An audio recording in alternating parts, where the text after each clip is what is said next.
Heart screenings is one more way for student athletes to stay healthy, and a local group is doing what they can to make it easier. Here's Senator Kamen with more information on August heart screenings. On August 2nd, 2016, Churchill senior Josh Pollard passed away in his sleep due to a rare enlarged heart condition.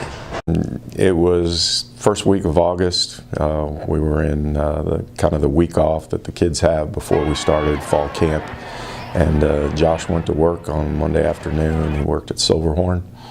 And worked Monday afternoon, came home Monday night, ate dinner, went to bed fairly early, I guess, from talking to his parents, and never woke up. Josh was, one of those guys that, as a coach, he was a perfect athlete to coach. He had some talent. He was a contributor, both in football and baseball. Would have been a starter for us this year as a senior. But was also a great teammate and beloved by his teammates, was an outstanding student. And as a father of two daughters, he's the kind of kid you hope your daughters will bring home. His sudden death has brought out the best of the San Antonio community on and off the gridiron.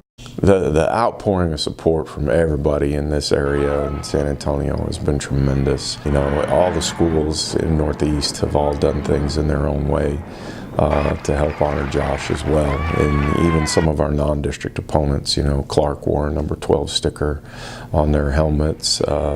O'Connor did some things for us as well.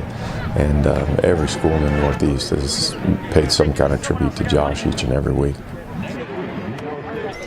One way athletes can prevent this is to have a heart screening. August Heart was founded to screen teens, 14 through 18, for heart conditions that they could possibly suddenly die from.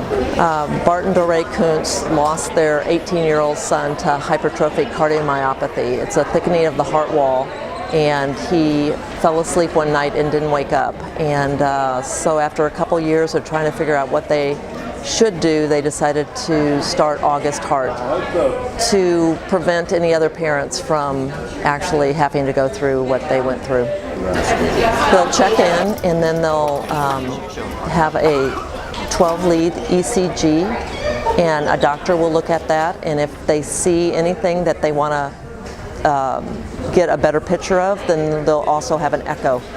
And then that will be read, and they'll either be referred for further evaluation or they'll be good to go. Since 2011, the program has given over 22,000 free heart screenings to athletes between the ages of 14 and 18.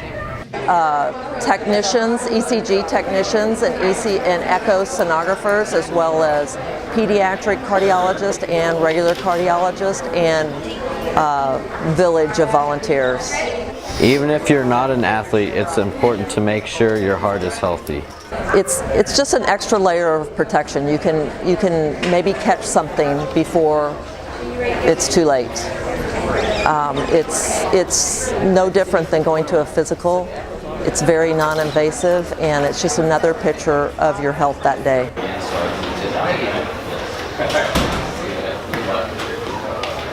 If you missed this heart screening, don't worry. The next sponsored heart screening by August Heart will be in February.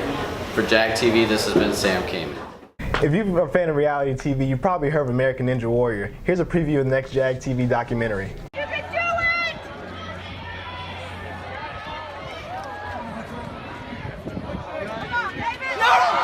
it! On American Ninja Warrior, I've made it to stage 2 in Las Vegas. That was in season 7. And then failing in stage 2, it didn't really hit me how much I had accomplished till I was on the course this year and fell in 30 seconds on the course.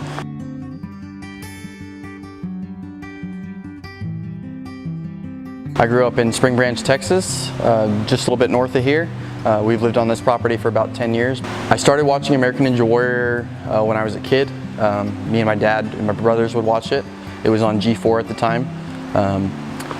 At the time I thought it was pretty much impossible to ever get on something like that, and my dad had always aspired to be on the show. I never saw myself being a competitor on the show. I didn't really think that was something that was possible just because of the amount of training that you have to put in. Vance watched American Ninja Warrior and knew he had to start training on obstacle courses.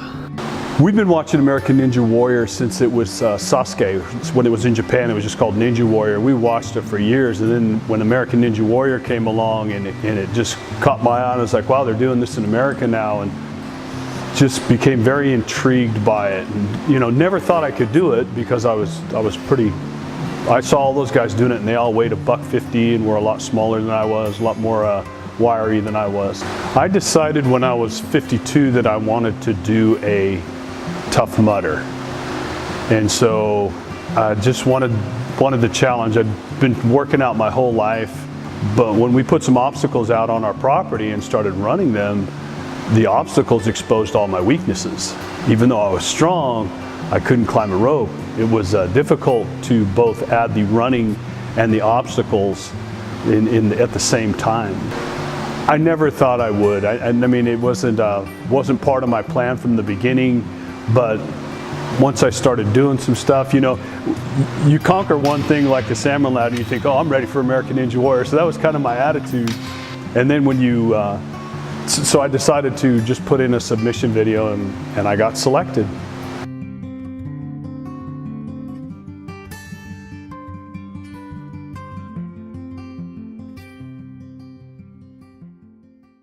If you want to see the full documentary, visit myjagtv.com. With football and volleyball wrapping up, the Jags are looking for a top spot in playoffs. Hi, I'm Josh. I'm Aaron. And this is Jag Sports.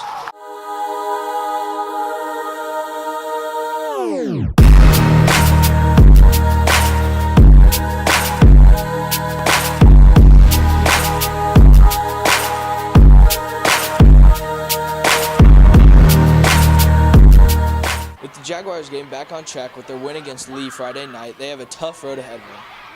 Continuing to roll through their district matchups, the Jags are fighting for a top spot in playoffs. Here are some highlights from last week's game versus Reagan.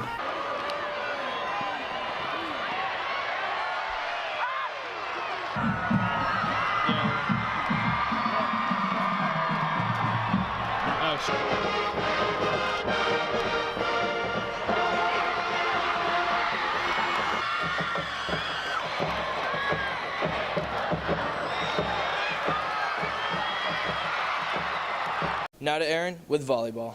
Thanks, Josh. With volleyball's last game tonight against Madison, the Jags are in the hunt to make the playoffs. Here are some highlights from the game against Roosevelt.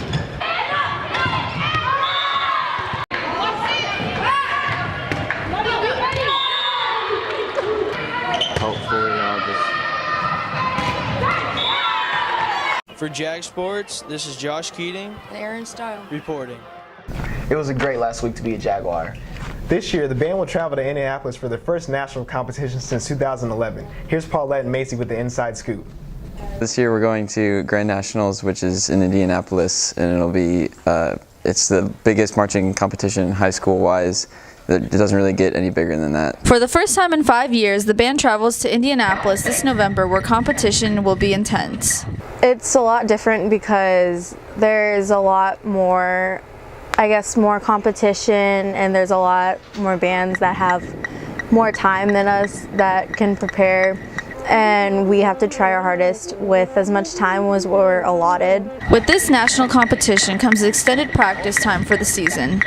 Probably the biggest difference for us on a nationals year is just the length of the season. It adds about 2.5 extra weeks into November because our normal year would end around Halloween, and now we go until about the 15th of November. Some band members are prepared to experience a new venue. I'm looking forward to get a new atmosphere, experience the weather up there, just to see what it's like up there, and then to see the new bands and the stadium. Probably seeing all the other bands perform, because I haven't really had the chance to see all the other bands throughout the nation perform their shows, because most of them don't show up to Texas competitions.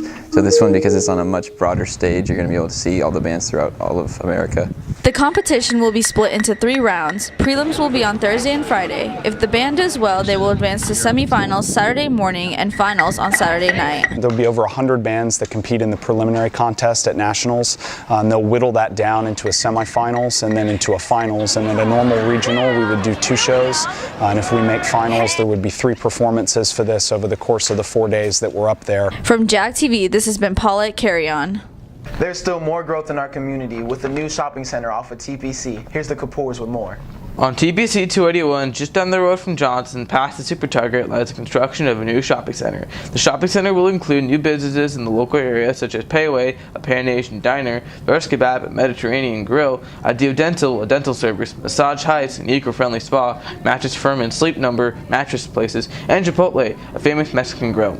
Also building near the site is the new In-N-Out, which will provide more jobs and places for students to eat. For people that like have jobs and stuff, or like seniors that do get out early, it's just very beneficial that they're so close, like pretty much right up the street. We can grab something to eat before we go in or something like that. Some businesses on the site are now hiring while others are still being developed. For Jag TV, this is Josh Kapoor. Now when I have the craving for Asian, I don't have to go all the way to Panda. All right. The fall season's here, and that means it's time for the South Texas Corn Maze.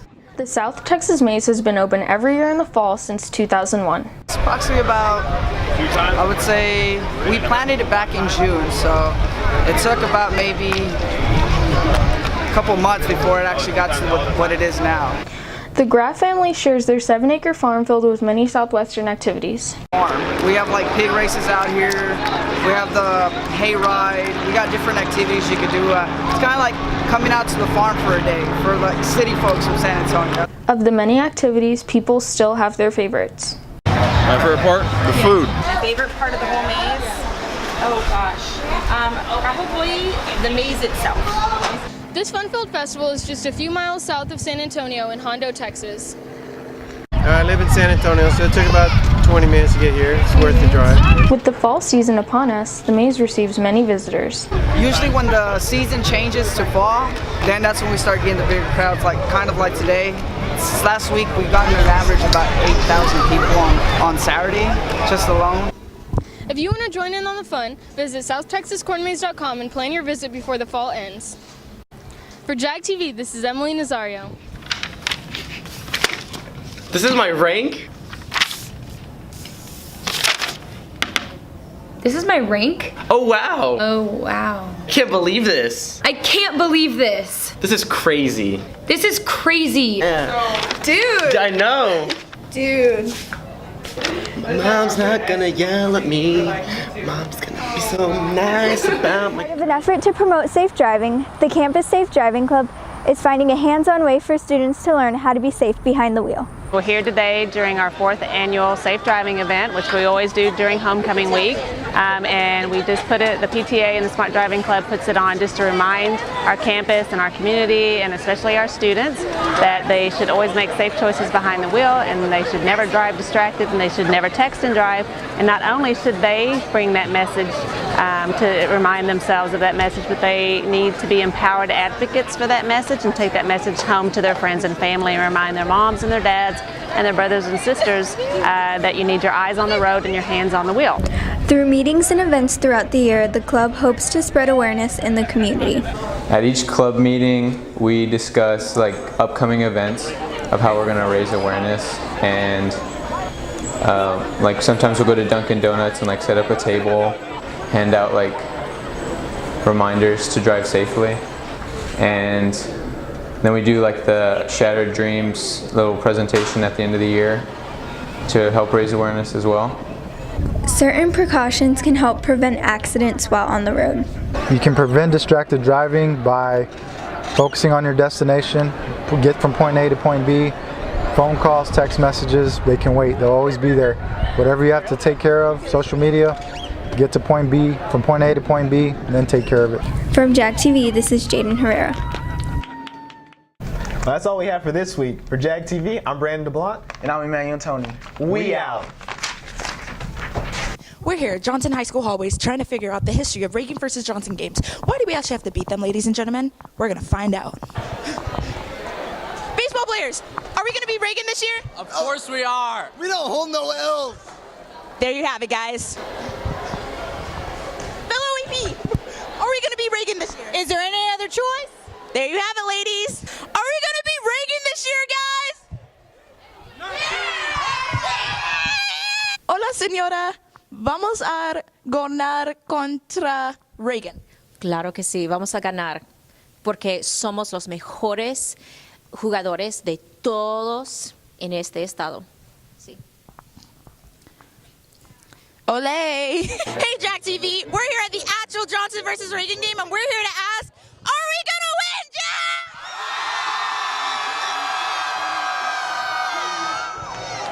Jag? You heard it here first, Jag Tv.